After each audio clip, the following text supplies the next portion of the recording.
Our final piece on tonight's program is by Trevor Weston, inspired by an American folktale from the African American tradition. The piece is called The People Could Fly.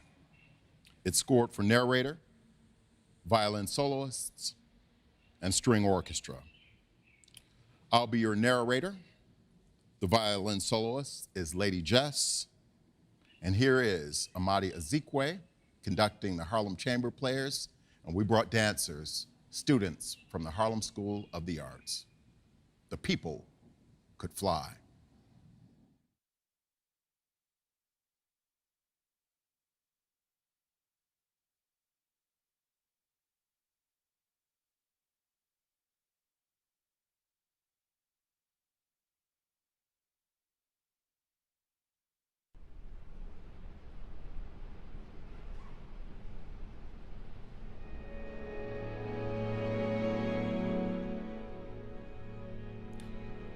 They say the people could fly.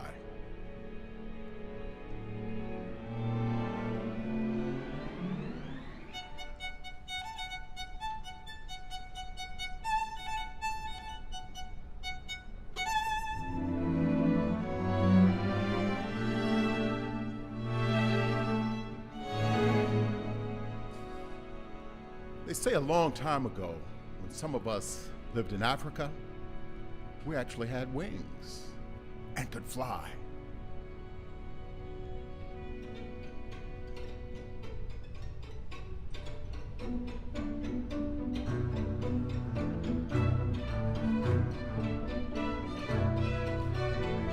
We'd step out onto the air, just like you're stepping out onto a gate.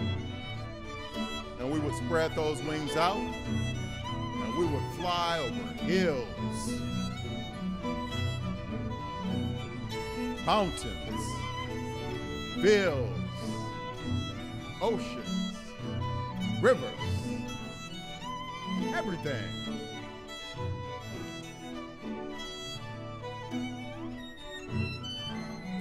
Looking like beautiful black birds against the blue of the sky.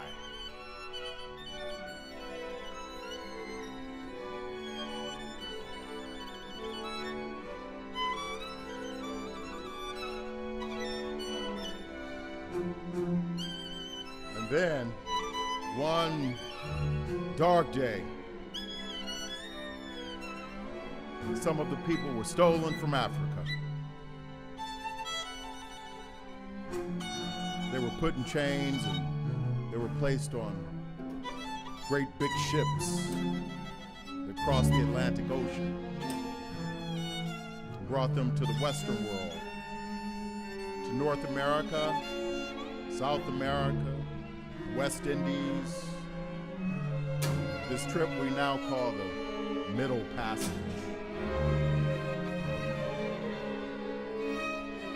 Now, many of the people didn't survive the Middle Passage.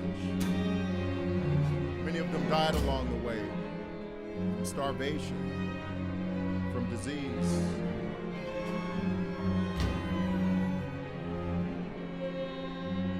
Some of them willed themselves to die. For you see, before they'd be a slave, they'd rather be buried in their grave. It's been said that somehow if we could magically drain all the water from the Atlantic Ocean, the floor of the Atlantic Ocean would be covered with the bones of the people who did not survive the Middle Passage.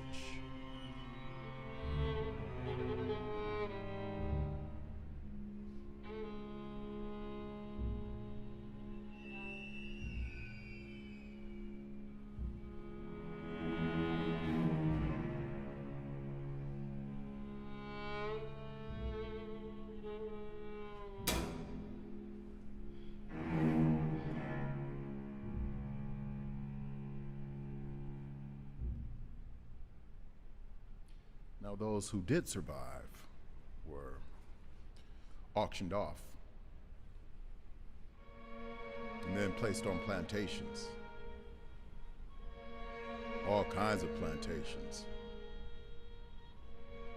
Rice plantations, cotton plantations, indigo plantations,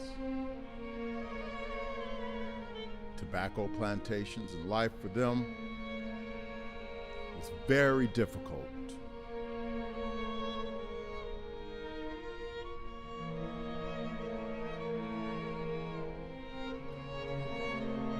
Now, the people who could fly had to take off their wings before they left Mother Africa. You see, it was too crowded on the slave ships. But they never lost their power to fly. They simply forgot they had it.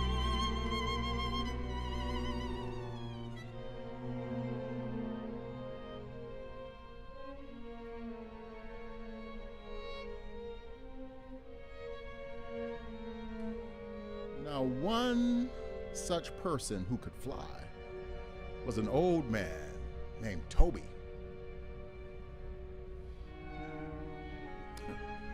Toby was a kind, loving man. Everyone in the slave community respected and loved Toby.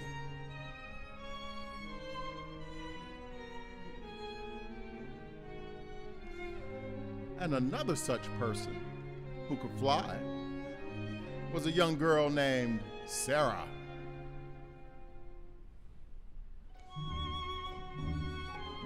Now, Sarah was 15 years old, and she had a baby. But it didn't matter. She had to go out and work in the cotton fields, just like everyone else. She strapped the baby to her back, and out that baby went with her, day after day after day after day. One day, it was particularly hot out in the cotton field. The sun was beaming down on the heads and shoulders, the backs of the people working there. And that baby started to cry.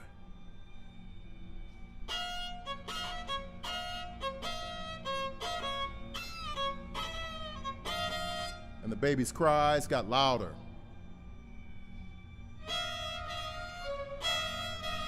And louder, until finally they got the attention of the overseer.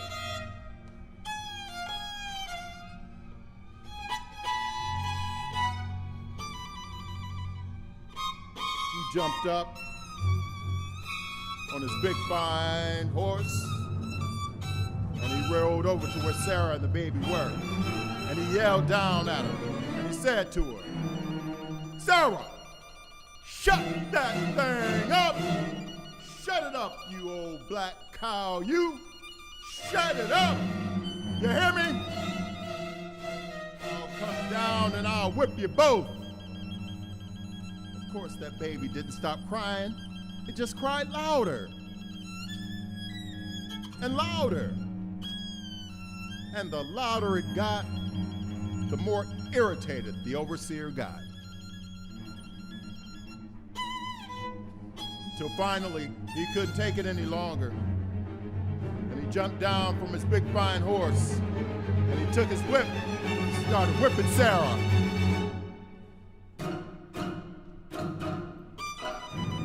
Back and forth, back and forth across their backs.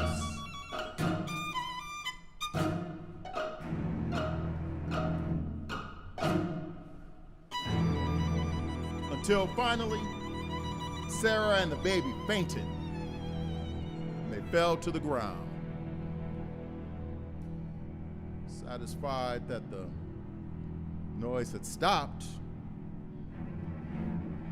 the overseer got back on his horse and rode back to where he had been before. Now, Toby, who'd been working nearby, he'd seen the whole thing, came over to where Sarah was. he ever so gently leaned over, stretching his arm to her. As he helped her to her feet, he whispered some words in her ears. Old words, long ago forgotten, but now suddenly remembered.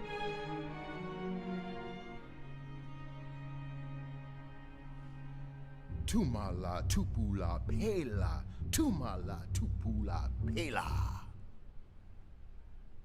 And when Sarah heard those magic words, she remembered that she could fly. She very slowly got up off the ground. She spread her arms out, and she started waving them up and down, just as she used to wave her wings in Africa.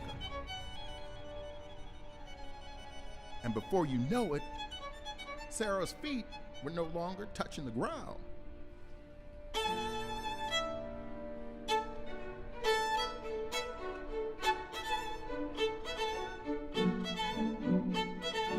Up. Higher she went, waving her arms till she was over the heads of the rest of the people working out in the cotton field. Sarah flew, with that baby still strapped to her back, all the way back to sweet Mother Africa.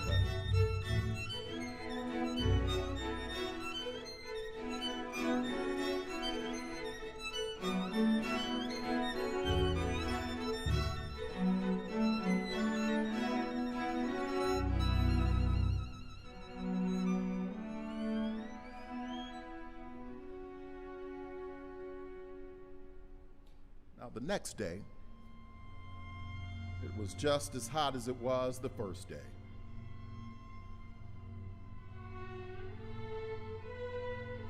In fact, it was so hot that the people working in the cotton fields were fainting from heat, from exhaustion, from dehydration.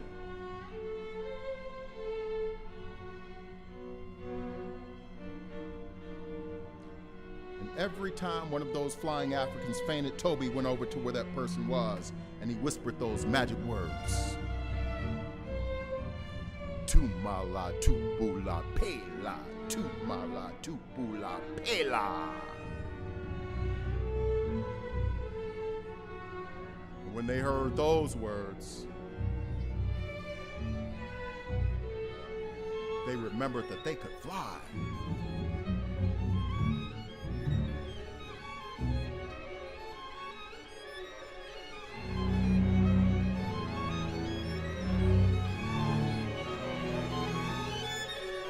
Till finally, there were 12 flying Africans standing around in a circle. Toby was standing there in the middle, and they started to wave their arms as they'd seen Sarah do the day before.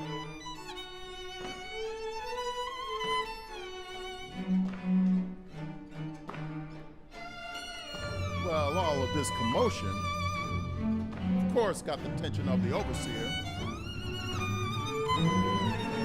So he climbed back on his fine horse, and he rode over to where the people were, and he started yelling down to them.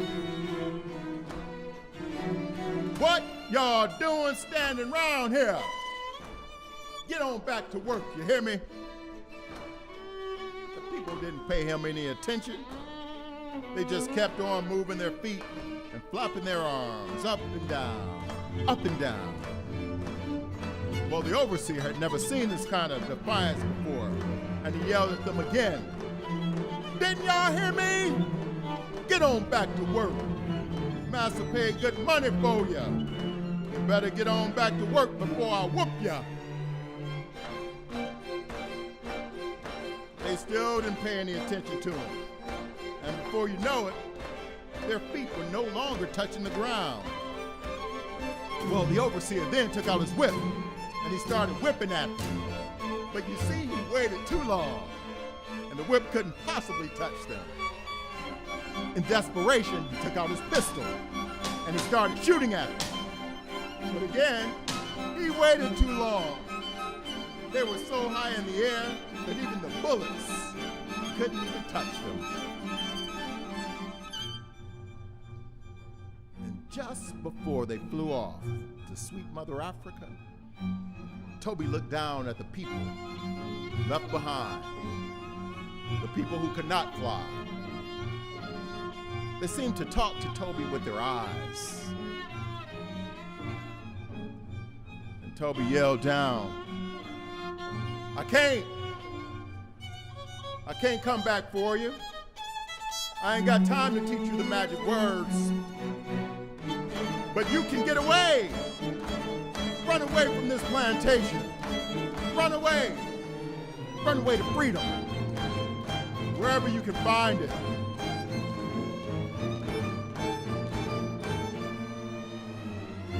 And with that, Toby and the 12 flying Africans flew all the way back to sweet Mother Africa.